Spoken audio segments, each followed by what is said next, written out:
Hello my viewers and subscribers, আজকে আমি আপনাদেরকে যে রেসিপিটি তৈরি করে দেখাবো সেটি হচ্ছে দই শরবত। তাহলে চলুন দেখে নেই দই শরবত তৈরির পদ্ধতি। দই শরবত তৈরির জন্য এখানে আমি ব্লেন্ডার মেশিনের একটি জগ নিয়েছি। এখন দিচ্ছি 1 কাপ পরিমাণ মিষ্টি দই। এখন দিচ্ছি 1 টেবিল চামচ পরিমাণ গুঁড়া দুধ।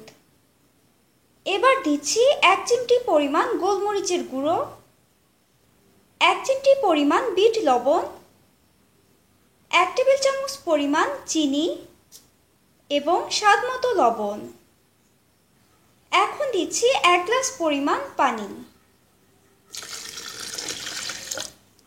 এবার ঢাকনা দিয়ে ঢেকে ব্লেন্ডার মেশিনে ব্লেন্ড করে নিব।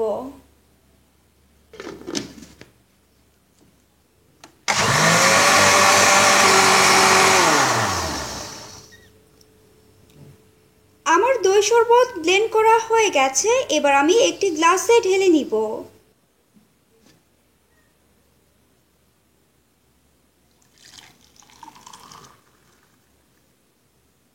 এখন দিচ্ছি 3 টুকরো বরফ।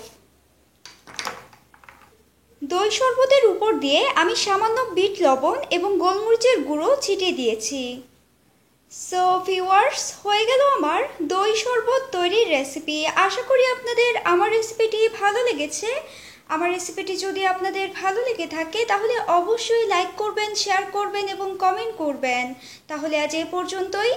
আরেকদিন আপনাদের জন্য নিয়ে আসবো আরেকটি নতুন রেসিপি। ততদিন পর্যন্ত ভালো থাকুন, সুস্থ থাকুন আর আমার চ্যানেলটি অবশ্যই সাবস্ক্রাইব করুন, তাহলে আমার সব রেসিপি আপনাদের ওয়ালে পৌঁছে যাবে। সো প্লিজ সাবস্ক্রাইব রান্না রেসিপিস।